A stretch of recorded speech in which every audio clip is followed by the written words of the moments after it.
തന്നെ നമ്മൾ ഈ കാഫിറിനെ കണ്ടെടുത്ത് വെച്ച് വെട്ടിക്കൊല്ലണം എന്ന് പറയുന്ന സാധനം നമ്മളൊന്ന് പറഞ്ഞു നോക്കിയേ.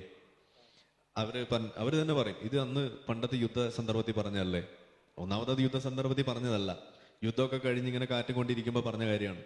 ഇനി എന്ത് ചെയ്യണം, ഇനി അടുത്തത് എന്ത്, അതായത് മക്ക വിജയം കഴിഞ്ഞപ്പോൾ എന്ത് ചെയ്യണം, ബാക്കി കാണുന്ന ആളുകൾക്ക് നിങ്ങൾ കുറച്ച് സമയം കൊടുക്കും, അവര് കൺവേർട്ട് ചെയ്യുമോ നോക്കുക, ഇല്ലാന്നുണ്ടെങ്കിൽ അവർ കൊന്നുകളഞ്ഞേക്ക്. ഇതാണ് പറഞ്ഞത്. അപ്പൊ അതിനൊരു 4 മാസം സമയം കൊടുത്തു. അസ്സലാമു അലൈക്കും വറഹ്മത്തുള്ളാഹി.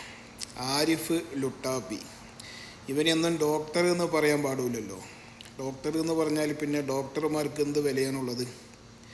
ഡോക്ടർമാർ എന്ന് പറഞ്ഞാൽ ബുദ്ധിയുള്ള ആളുകളായിരിക്കണം, വിവേകമുള്ള ആളുകളായിരിക്കണം, മാന്യത ഉള്ള ആളുകളായിരിക്കണം, സമൂഹത്തിൽ ബഹുമതി കിട്ടുന്ന ആളുകളായിരിക്കണം. അത് നിർബന്ധമാണ്. ഇതൊന്നും കിട്ടാതെ പിന്നെ ഡോക്ടർമാരെന്താവില്ല, ഡോക്ടർമാരൊന്നും പറയൂല, ഏത് വ്യക്തിയായാലും.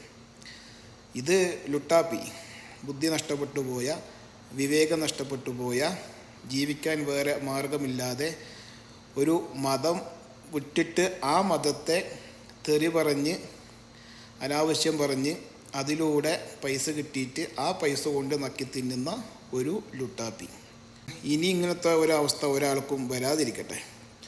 ഒരു മതം വിട്ടിട്ട് ആ മതത്തെ തെറി പറഞ്ഞ് അതിന്ന് കിട്ടുന്ന പൈസ കൊണ്ട് ജീവിക്കേണ്ട ഒരു ഗതികേട് വല്ലാത്തൊരു ഗതികേട് തന്നെയാണ്. ഇനി വിഷയത്തിലേക്ക് വരാം. ഏതായാലും ചെറിയൊരു മാറ്റമൊക്കെ വന്നിട്ടുണ്ട് ലുട്ടാപ്പിയുടെ ഭാഗത്തുനിന്ന്. ലുട്ടാപ്പി ആദ്യം പറഞ്ഞത്, ലുട്ടാപ്പി പറഞ്ഞ ആരിഫ് ലുട്ടാപ്പി കേട്ടോ, ആരിഫ് ലുട്ടാപ്പി ആദ്യം പറഞ്ഞത് പരിശുദ്ധ ഖുർആനിലെ പിന്നെ ബഹുദൈവ വിശ്വാസികളെ കണ്ടവിടത്ത് വെച്ച് വെട്ടിക്കൊല്ലണം എന്നാണ് പറഞ്ഞിട്ടുള്ളത്. ഇപ്പോൾ അൽഹംദുലില്ലാ അതിലൊരു 4 മാസത്തെ ഇളവ് പ്രഖ്യാപിച്ചിട്ടുണ്ട്. ഇസ്ലാമിക സമൂഹത്തിൽ അങ്ങനെയൊന്നുമില്ല.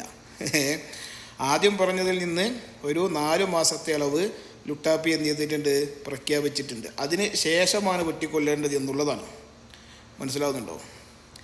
ഇത് പറയുന്ന ഇവനൊക്കെ പൊട്ടനാണെങ്കിലും ഇത് കേൾക്കുന്ന ആളുകൾ അങ്ങനെയല്ല എന്ന് മനസ്സിലാക്കാനുള്ള എന്താ പറയുക, അരിയാഹാരം കഴിക്കുന്ന ബുദ്ധി കാണിക്കണ്ടേ. ഓനിങ്ങനെ ചാനലിൽ ഇരുന്നിട്ട് ഇങ്ങനെ എന്തൊക്കെയൊക്കെ ഇങ്ങനെ പ്ലേറ്റിൽ ഇങ്ങനെ അങ്ങോട്ട് ഇങ്ങനെ മിണുങ്ങിന് കാണാം. ഓനക്ക് പറ്റിയത് എന്ത് ചെയ്യുക, കക്കൂസിലെ ക്ലോസറ്റ് ഇങ്ങോട്ട് പേർത്തുക, എന്നിട്ട് അതിലെന്ത് ചെയ്യുക, കൈയിട്ട് വരുത്തില്ല. അതാണ് ഏറ്റവും നല്ലത്.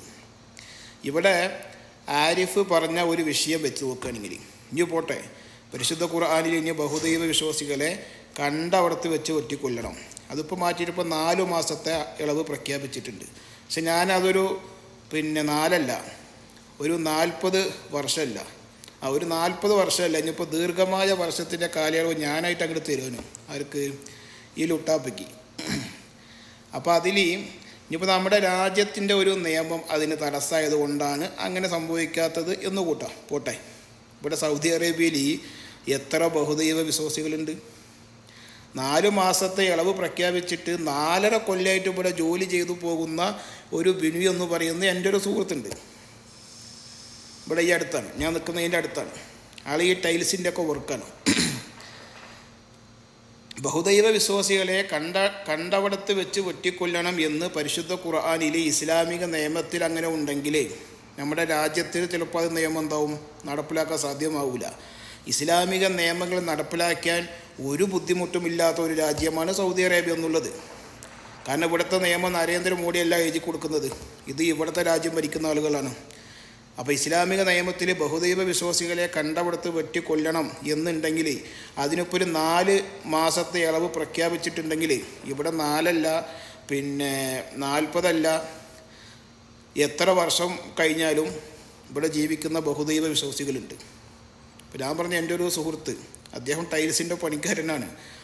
അപ്പോൾ കണ്ടവിടത്ത് വെട്ടിക്കൊല്ലണം ബഹുദൈവ വിശ്വാസികളെ എന്ന് പഠിപ്പിക്കുന്ന ഖുർആൻ അംഗീകരിക്കുന്ന സൗദി അറേബ്യ, അതിൻ്റെ ഭരണാധികാരികൾ ഉള്ള രാജ്യത്ത് 4.5 വർഷമായിട്ടും ഇവിടെ ജോലി ചെയ്തു പോകുന്ന, അതും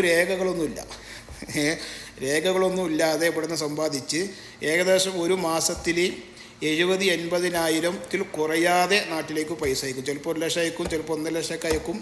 കാരണം എന്താ, ആൾക്ക് വേറെ ചിലവൊന്നുമില്ല. സൗദികളുടെ വീട്ടിൽ പോയിട്ട് പണിയെടുക്കും, കരാറെടുക്കും, ആ പൈസ വാങ്ങും, അടുത്ത പണിയെടുക്കും. 4.5 വർഷമായിട്ടും നാട്ടിലേക്ക് പോകാൻ താല്പര്യമില്ല എന്നല്ല, പോണത്രത്തോളം പോട്ടെ എന്നുള്ള ഉദ്ദേശത്തിലാണ്. ഇനിയിപ്പോൾ അഥവാ പിടിക്കപ്പെട്ടാലേ നാട്ടിലേക്ക് പോകാൻ യാതൊരു പ്രയാസവും ഇല്ല. മനസ്സിലാവുന്നുണ്ടോ? ആ വ്യക്തി ബഹുദൈവ വിശ്വാസിയാണ്. ഇനി പിടിക്കപ്പെട്ടു എന്ന് കൂട്ടുക, ഇനിയിപ്പോൾ സുഹൃത്തെ പിടിച്ചു എന്ന് കൂട്ടുക. ഇസ്ലാമിൽ ഖുർആനിൽ അങ്ങനെ ഉണ്ടല്ലോ, ബഹുദൈവ വിശ്വാസികളെ കണ്ടവിടത്ത് വെട്ടിക്കൊല്ലണമെന്നുണ്ടല്ലോ. അതിനിപ്പോൾ 4 മാസത്തെ അളവ് പ്രഖ്യാപിച്ചിട്ട് എന്ത് ചെയ്യുക, 4 മാസം ജയിലിട്ടിട്ട് വേണമെങ്കിൽ ഒറ്റക്കൊല്ലാലോ. ലോകത്ത് എവിടെയെങ്കിലും അങ്ങനെ സംഭവിച്ചിട്ടുള്ളൂ? അതുകൊണ്ടാണ് ഞാൻ പറഞ്ഞത്, ആരിഫ് ലുട്ടാപ്പി, പൊട്ടൻ വട്ടൻ, മണ്ടൻ മണ്ട ശിരോമണി, ബുദ്ധി നഷ്ടപ്പെട്ടു പോയ, ജീവിക്കാൻ വേറെ ഗതിയില്ലാതെ ഒരു മതം വിട്ട് ആ മതത്തിനെ തെറിപറഞ്ഞ് അതിൻ്റെ പൈസ കൊണ്ട് നക്കി തിന്നുന്ന ഒരു ജന്മം, അത്രേ ഉള്ളത്.